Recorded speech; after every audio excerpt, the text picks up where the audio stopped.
Hey, this is Travis the Oscar Mike Radio number 178. And I'm pleased, honored, and just excited to have my good buddy Jim Tuff down in Florida back, the ultimate Red Sox fan, Army veteran. Jim, welcome to the show. Now, before we get started, Jim, just real quick for everybody, Jim and I met because Jim was doing 22 push-ups a day to raise awareness about suicide and PTSD. You now kind of still do that, but you've migrated to this different thing. I was hoping you'd tell me about that. Well, thanks for having me back again. I enjoy talking to you. Well, it has not really changed as far as what I'm doing, but I'm trying to organize it a little bit better. You and I have talked often that I never know what my reach is. I don't know if I'm reaching anybody or if I'm just talking to myself. Friend of mine who's a combat veteran, PTSD, all that deal. I've met him in some groups, and he's like, you are reaching a lot of people. He's like, maybe if you made your own page, that way you could track everything from there. You'd figure out what's exactly going on. Sure. And I had tried that a long time ago, but I had taken the name of one of the organizations, not realizing that that was a bad thing. So that page ended up just dying. I didn't go back to it, and I finally deleted it. So I tried to come up with something that kind of signifies what I'm trying to get across. Having been on that edge, and you don't have to be in combat to be on the edge of that cliff to go in and go over. Having been on the edge of that cliff, I know how it is. I know how it feels. I know it sucks. And I also know where I'm at now. Life's not perfect, but I am thriving. So what I came up with to try to get it out there, that it can be done, is I named a page From the Edge to Thriving, and that's where we're at now. It's something new. It's a place where I can start the day with my video. Normally today is an exception. Rain, no snow though. And I can migrate the video from my page to my personal page, and then to the other 20, 25 to 26 veteran groups that I'm putting it in. And so I get to track the numbers, and it gives people a place to meet and see some positivity and not quitting in their life. So let's talk about the edge, because I hear a lot of guys tell me that they feel like they're on the edge all the time when they're experiencing these problems with PTS and PTSD and life in general. And how do you get to a place when you're at that point that you can walk back from the edge? I really like what you have said before about staring into the abyss. Yeah, it doesn't matter how you get there, but you end up there anyway. If it's going to happen, it doesn't matter how you get there. I mean, it doesn't have to be combat, like I said before. It can be, like, for me personally, it was everything in my life that mattered to me crashing down around me, and there was nothing left of what I knew as me. And that edge is, I don't matter anymore. My ex we had broken up. I couldn't see my then 5-year-old as much as I wanted to, because I was working, trying to make sure that she was taken care of, and also I had to put a roof over my own head. I mean, I had my bases covered and it looked good, but inside I was tore up, and I was literally seeing darkness. There was nothing. There was no bright in my life. I mean, even with my 5-year-old, I wasn't concentrating on her. I should have been. Perhaps that would have been better, but it is what it is. But that edge is where you see, you look up, you look at where you came from, and it's laid to waste. It's blown up. It's just nothing looks the same, and all that you have in front of you is a future that you can't see, and that's your abyss. You can't see it getting better. All you can do is see it getting worse, and that's where that flip comes in, because then you're just falling off and going in, and then you're done. We've talked about this before, where people have kind of don't want to talk about what you're doing in PTSD because they feel it's not a big problem anymore. And then I see some of these news reports about the numbers for first responder and law enforcement suicide in men and for military, and I start to feel it's a very big deal. And I know it's uncomfortable to talk about, but why do you think we need to keep it in the forefront versus trying to, you know, move it to the side, if you will? Well, I'm gonna probably say something that's a little controversial. I think that it's not necessarily keeping suicide in the forefront. What we need to do is put the fact that there's still a stigma for veterans and those on active duty and our first responders to go and seek help.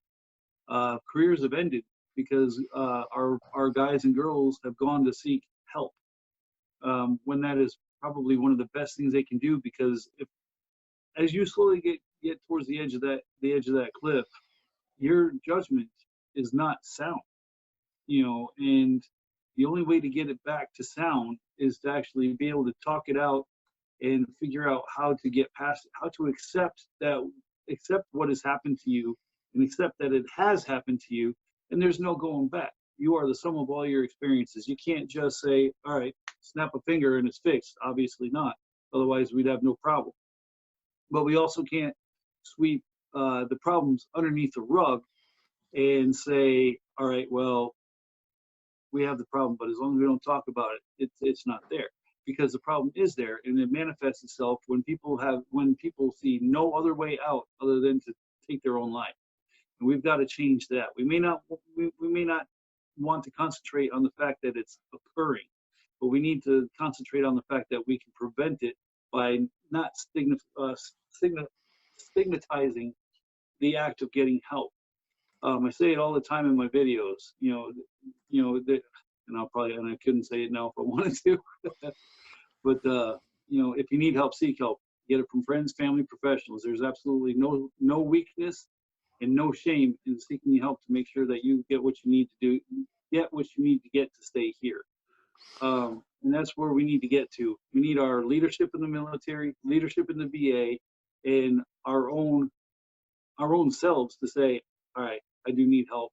I'm going to go get it, regardless of the personal cost at this point, because my life is more important. And that's the bottom line: is your life is more important than anything else that can happen to you. If you get out of the military, there is a life after the military. You may have to search for it, and you're definitely going to have to work for it. But the bottom line is you're here to actually do it. You're actually here to put the work in and make that good life for yourself if you end up out because of a decision you made to go get help. I'd much rather see you lose the career than kill yourself, especially if I know you.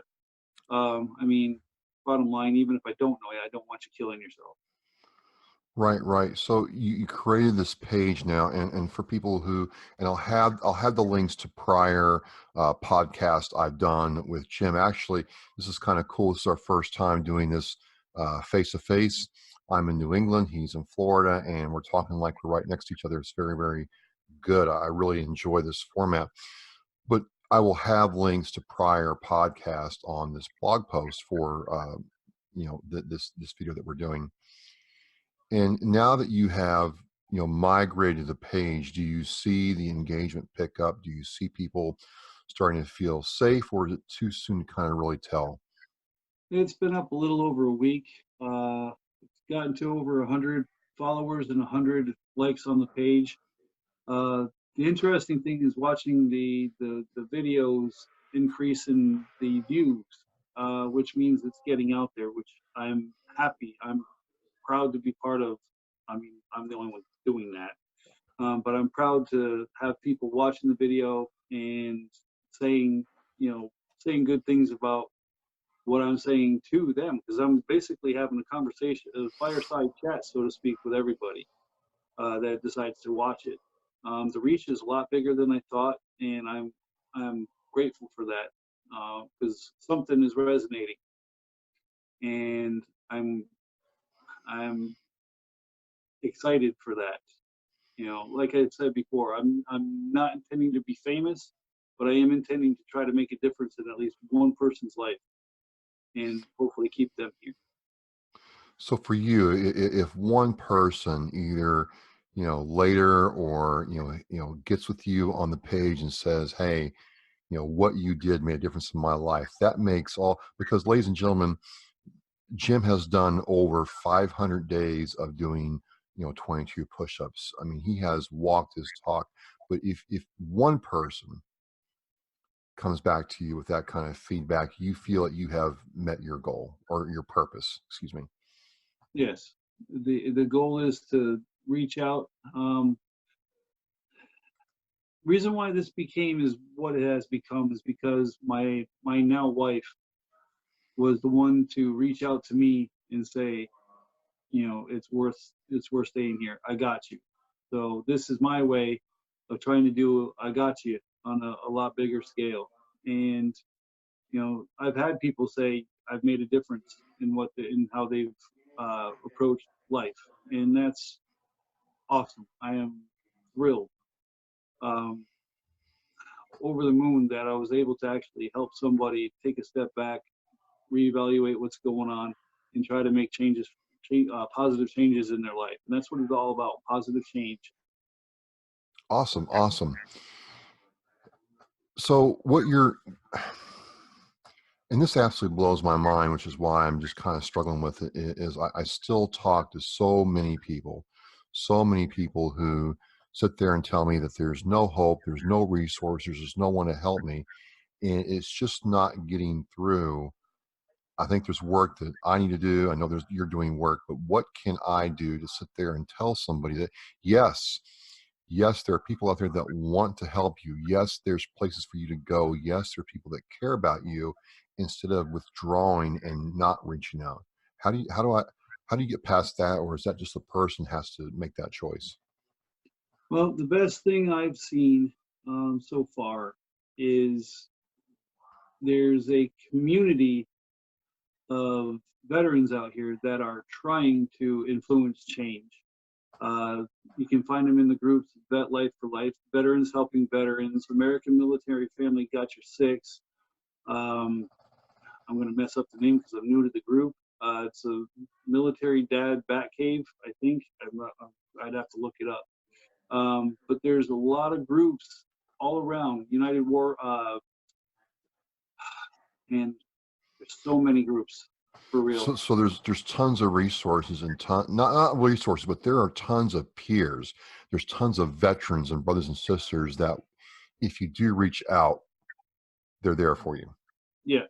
In particular, Veterans Helping Veterans, and I admin in that group, and they are a clearinghouse of resources. Oh, really? It's about 7,000 members strong. There's an admin team of about 6 of us, and there is a large amount of resources available. And we've tried to assemble as many as we could across the country. And honestly, I've been a very, very, very small part of that. Mainly I scout. I see people that are in trouble. I bring them in. I try to anyway. Excuse me. But there's, we have everything from financial support to mental health help. If you're struggling with the VA or need immediate help, we can try to get you linked up with a person that is well connected nationwide, and get you in. And in most cases, at least 2 of the sessions are free. I mean, there's a lot of information out there. The biggest thing I can say is people got to put in the work. If they come into the group or ask me on the side or whatever, I can get you resources all day long, all day, twice on Sunday probably. But I cannot do the legwork for you. You have to be able to do the legwork for yourself. And that's the thing, is one of the things I see is people are stuck in neutral. They're sitting on the edge of that cliff, and they're paralyzed. Not physically, mentally. They're just all jittery and can't get they can't make a move, but they're about to explode. they're about to implode. But they choose not to make the choice to fight for themselves. They are expecting or want other people to do some of the work for them. And all we can do is give you the resources. You've got to do the work. And it's no different than what it was in the military. Any branch, it doesn't matter, even the Air Force. You still have to do the work. You are given the task conditions and standards to be able to take care of that job, take care of whatever's going on. You still have to go fulfill those tasks, the conditions, and the standards. It's no different. One of the things, so lost my train of thought. Okay, here we go. It is about reaching the hand up and then be willing to take the hand offered and pulling yourself up. That's kind of been a common core theme of everything you've done from the moment I saw your first video to this not different kind of outreach, but the path you're going on now. But one thing, I mean, you obviously talk to a lot of people, you've helped a lot of people. One thing that I see a lot is the numbers, and I don't understand this, is the numbers show that men as a whole commit more suicide than women do.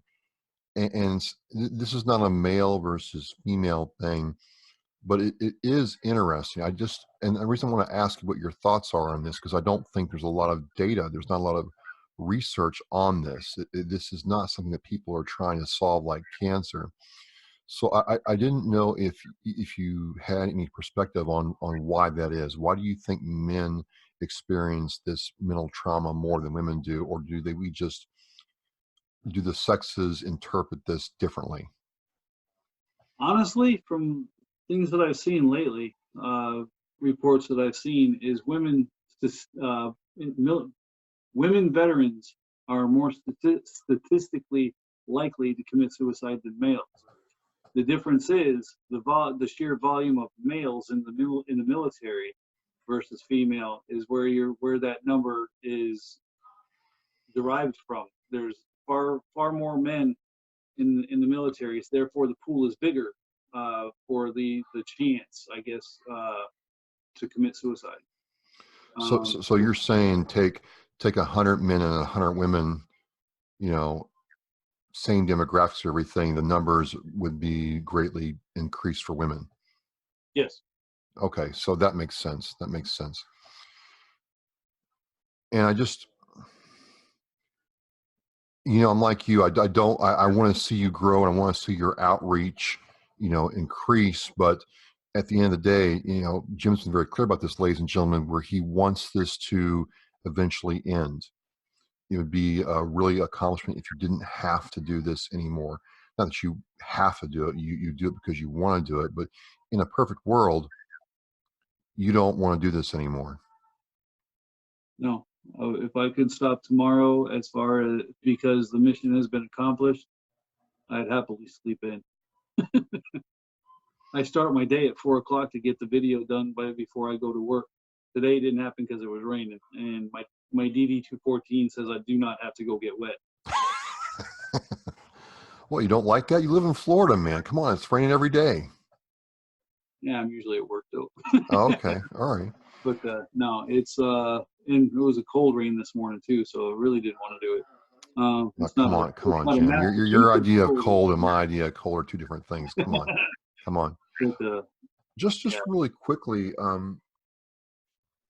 you mentioned your wife and how she helped you get on this path.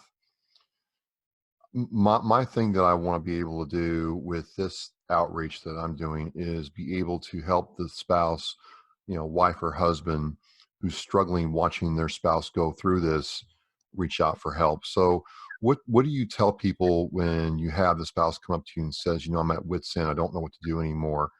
Where's the help for them? Largely, it can be gotten in the that same way is the veteran would, because most of our veterans nowadays are married. They might be divorced, they might be on the edge of divorce, but most of them have a spouse or recently had one. The for the ones that are still married or barely holding on, the same way we have in VHB, Veterans Help Veterans, there is spouses. There's actually a spouse group attached to it. Oh, Um, really? so there's the same outreach is given to the family. Specifically, we're aiming at taking care of the veteran, and unfortunately, we've had some like Navy, in particular, Navy widow, and a couple other people that were widowed from different services, and there's not much in the way to do to help that. Um, in that sort of situation. But as far as the family goes, there's definitely resources to help, and all they got to do is reach out. We in VHB there is a sort there's the gate you have to go through to get in. You got to answer a bunch of questions saying, are you a veteran? Are you the spouse of a veteran? Blah blah blah. And if they're a spouse of a veteran, they're allowed in, and if they need help, they request help, and we do what we can to try to get that help to them. So as you start this up and you see the engagement increase and you see people start to treat this as a space they can come to get help, what's next for you personally in this? Well, just try to continue to grow and push, and trying to lead the way out of darkness. Um, I guess is just keep letting it grow organically. I'm not going to go out there and push because there's a couple groups that I would like to post in that do not want the video in there for whatever reason, their choice, and that's the way it is. But organically, trying to grow, trying to gather the following, gather the flock, I guess, so to speak. I'm not a preacher. I'm not even really that religious, but I'm trying to grow the flock to try to lead the way out of darkness, and I'm in a good place.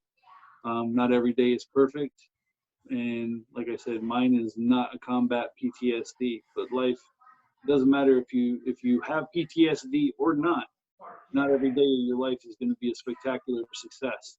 We're all going to have our ups and downs, and the bottom line is it's all about attitude. You can have a down day, you can have a down week, you can even have a down year.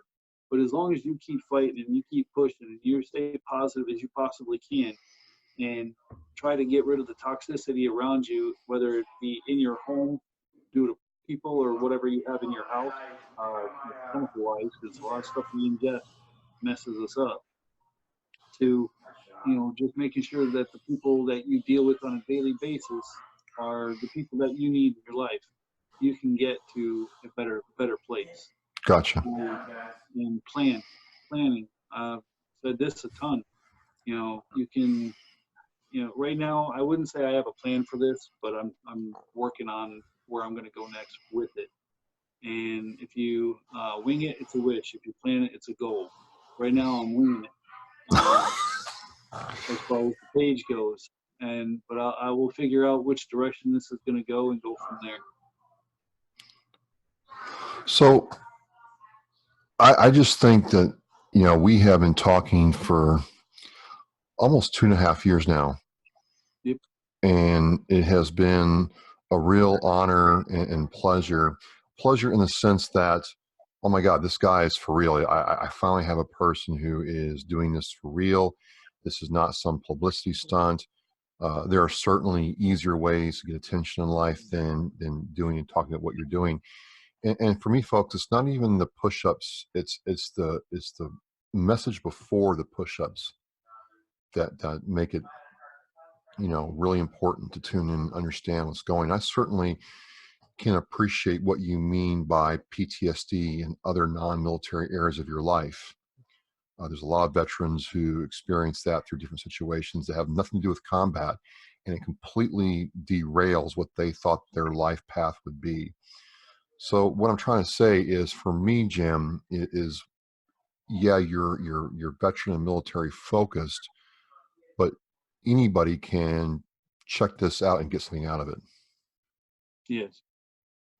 You know, what it comes down to for me is I'm trying to, how do I want to say this? Bottom line, just be the best person that you can be and try to be what you want to be. Don't let your circumstances define it.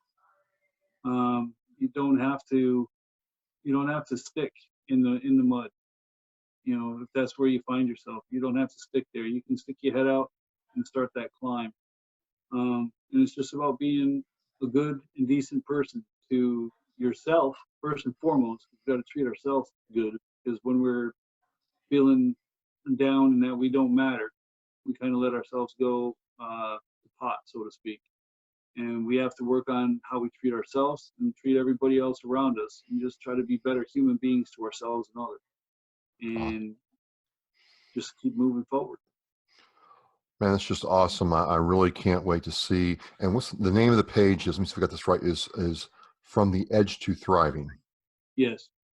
So that's the name of Jim Tuff's new Facebook page. He's been doing this for a very, very long time on his own. And it makes sense, Jim, to put this on your own page so you can, watch, monitor, and figure out how to engage more effectively. So again, there will be a link to that page in the Oscar Mike Radio blog post. So it's must be freezing down in Florida. I mean, you Floridians must be going, just like shriveling with cold, right? Which means it's going to be time for spring training soon. What's your take on the baseball world? Jim is a big Red Sox fan, huge, as a matter of fact. Yep. I don't know what's going to happen. The Red Sox let me down this last year. They're Oh, horrible. Um, they just never got in gear. I definitely know they need to. They better do spring training different than they did last year, because I think at Reds. No, I not. I think I know they tried to do spring training different because they were planning to go deep into the season this year, and they went deep last season with the winning the World Series. But I guess they tried to ease pitchers into it to where like their first couple starts were supposed to be warm ups, and that was just a disaster.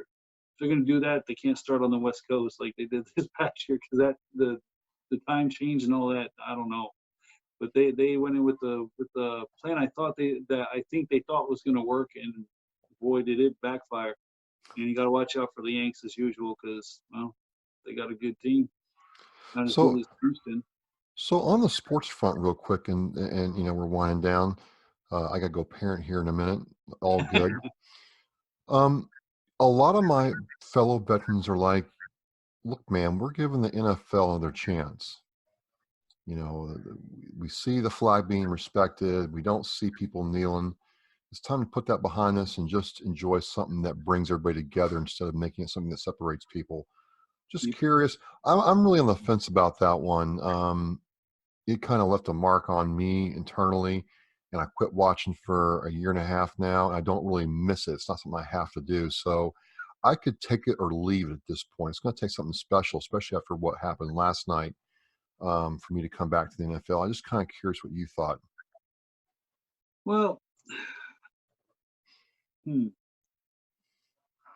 I follow the Pats and I follow the Jags. Living here in Jacksonville, if you don't follow the Jags, you miss out on a bunch. Not Um, much.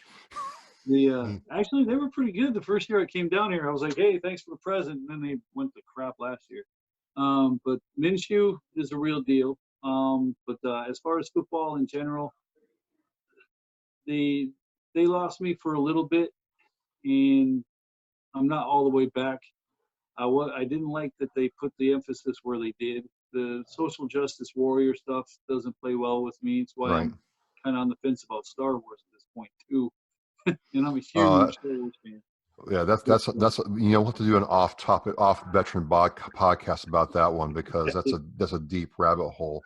But yeah, you're not saying anything that a lot of veterans up here in other parts of the country, in Louisiana, where there were Saints fans and Cowboys fans, haven't told me. It's like, Trav, yeah, I didn't watch for a while, but it's nice having something other than like church or something like that where I can just be with my bros and watch something that I grew up enjoying. it's nice having that. And so I think, you know, a lot of them are all the way back, but a lot of them are like where you are, where, you know, you want to kind of see how this goes, but you're starting to warm up to it. I wouldn't say I'm warming up to it. Just kind of more like you, just kind of whatever. I don't need it. I follow it just because it's office conversation, Oh yeah. and it's I still like my teams. I just don't like some of the players' actions and whatever. Uh, It'll be interesting to see what happens tomorrow with Colin Kaepernick. Oh yeah. Well, that's a topic for a different I time. know.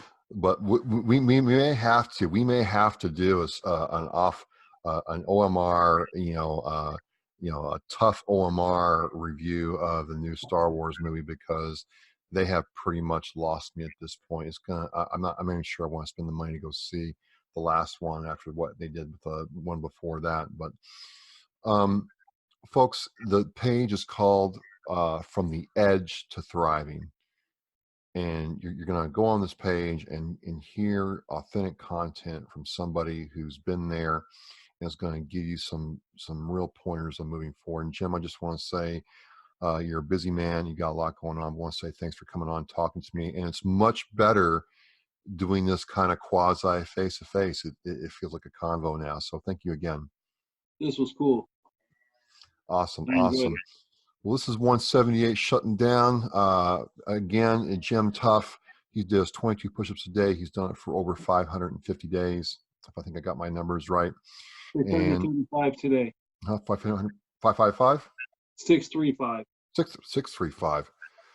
Okay, I need to add my check my adding again. I'm a Marine. Eat my crayons. But so 635 days of doing 22 push-ups. You do the math on that and tell me if that's awesome or what. And now, to really kind of expand his reach and make sure he's being effective, he has his page From the Edge to Thriving. Jim, I want to talk to you again. We'll make that happen around Star Wars time. We'll do it. We'll do a special night where we critique the movie. How about that? That'll work. That'll be fun. Will you tell GQ I said hello, your lovely wife, and look forward to talking to her again. And we're on the move, man. Lock through launch. Roger that.